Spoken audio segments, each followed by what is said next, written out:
આવતીકાલે દક્ષિણ ગુજરાતમાં વરસાદની આગાહી। ગુજરાતમાં વરસાદ હવે વિદાય લેવાના મૂડમાં છે, ત્યારે હવામાન વિભાગે સૌરાષ્ટ્ર અને દક્ષિણ ગુજરાતમાં વરસાદની આગાહી કરી છે। આગામી 7 દિવસ રાજ્યમાં છૂટો છવાયો વરસાદ પડી શકે છે। સમગ્ર દક્ષિણ સૌરાષ્ટ્રમાં આવતીકાલે હળવા વરસાદની ઝાપટા પડશે। વેસ્ટર્ન ડિસ્ટર્બન્સથી હળવા વરસાદની આગાહી છે, તો રાજ્યમાં મોસમનો કુલ સરેરાશ વરસાદ 115.10% જેટલો નોંધાયો છે, જેમાં કચ્છમાં સૌથી વધુ 140% અને સૌથી ઓછો સૌરાષ્ટ્રમાં 101% વરસાદ વરસશે, તો રાજ્યના 206 ડેમ 95% ભરાયા છે। 11 तारीख के लिए उत्तरी गुजरात रीजन की जो डिस्ट्रिक्ट है इसमें बारिश का पूर्वानुमान नहीं है। खाली दक्षिण गुजरात की जो डिस्ट्रिक्ट है इसमें आइसोलेटेड प्लेसेस में हल्का से मध्यम बरसात का संभावना रहेगा।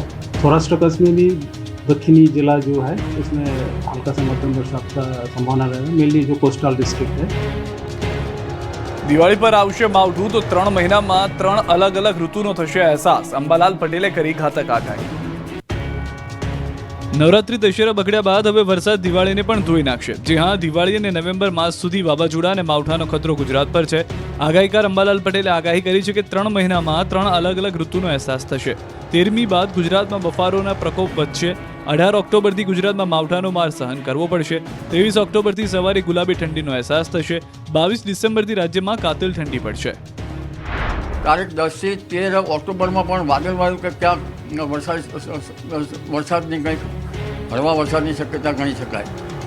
18મી ઓક્ટોબરથી 27મી ઓક્ટોબર વચ્ચે પણ ગુજરાતના ભાગોમાં વાદળવાળું અથવા તો માવઠા જેવું હવામાન થઈ। તારીખ 23મી ઓક્ટોબર સુધી તો ગરમી પડવાની શક્યતા રહેશે।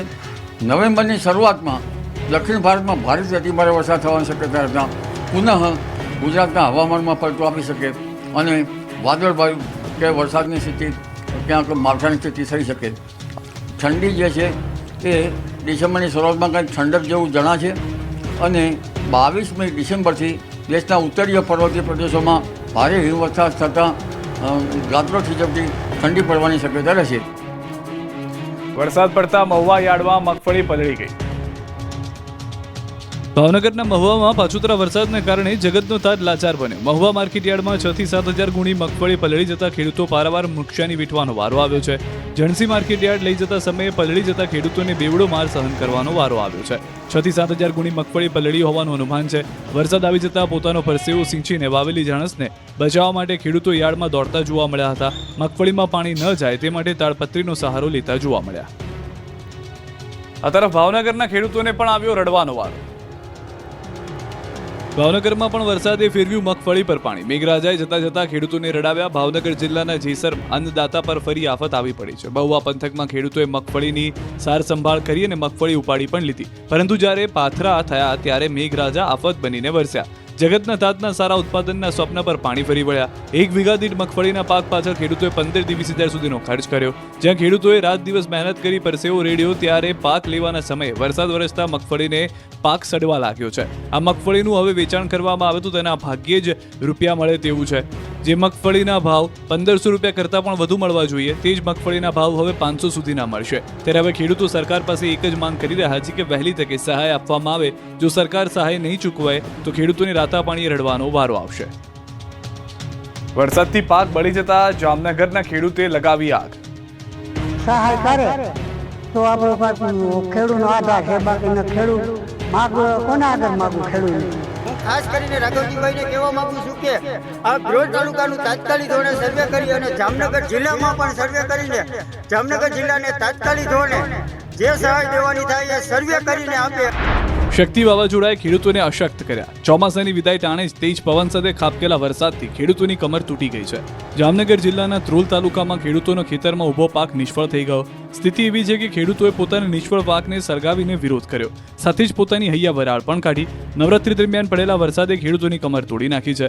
ધ્રોલના ખીજડીયા, જારિયા, માનસર સહિતના ગામોમાં મગફળી અને કપાસના પાકને ભારે નુકસાન થયું છે, જેના કારણે ખેડૂતોને મોટું આર્થિક નુકસાન થયું। આખું વર્ષ મહેનત કરીને ઉગાડેલા પાકને નુકસાન થતા ખેડૂતો વેદના ઠાલવી રહ્યા છે।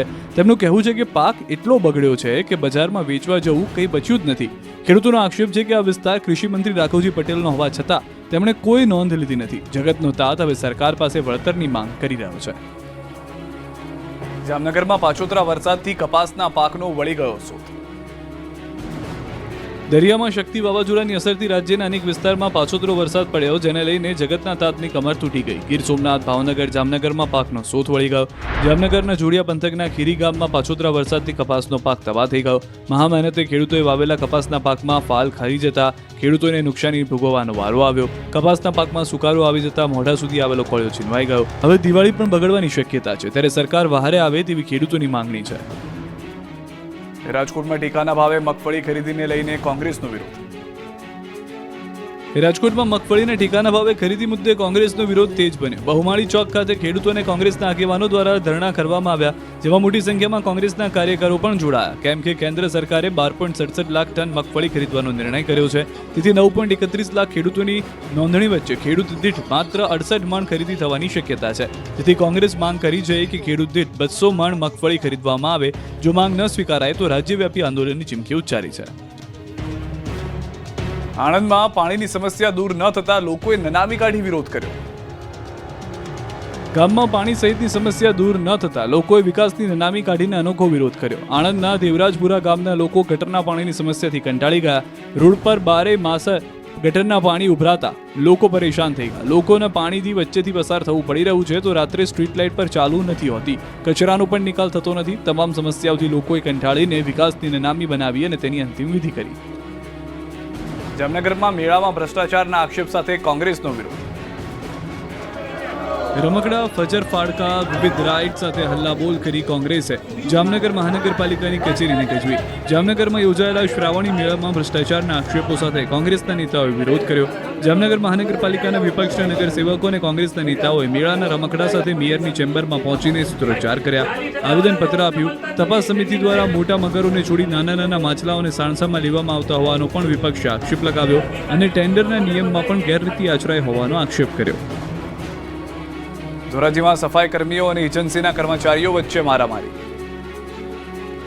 રાજકોટમાં ધોરાજીના લોકો બે એજન્સી વચ્ચેના વિવાદમાં ગંદકીમાં રહેવા મજબૂર બન્યા. કેમ કે ધોરાજી નગરપાલિકાએ તાજેતરમાં જ શહેરનો સફાઈ કોન્ટ્રાક્ટ જય કચરાવાળા નામની એજન્સીને આપ્યો છે, જેને લઈ પાલિકાએ 15 વર્ષથી ફરજ બજાવતા જૂના કર્મચારીઓને નોટિસ આપ્યા વગર છૂટા કરી દીધા છે.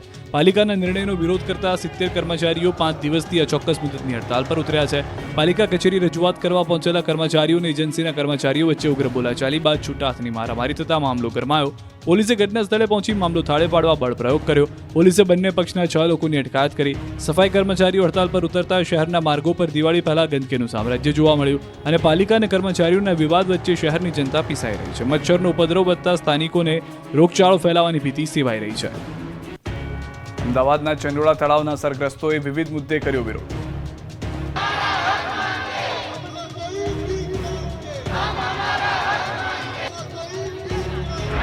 વિરોધના પ્રદર્શન અને નારેબાજી કરતા લોકો છે ચંડોળા તળાવના અસરગ્રસ્તો. અમદાવાદ શહેરમાં ચંડોળા તળાવ પાસે તાજેતરમાં થયેલા ડિમોલિશન મામલે અસરગ્રસ્ત થયેલા પરિવારોએ આજે મકાનની માંગણી સાથે અમદાવાદ મ્યુનિસિપલ કોર્પોરેશનની દક્ષિણ ઝોન ઓફિસ બહાર ઉગ્ર દેખાવો કર્યા. એમસી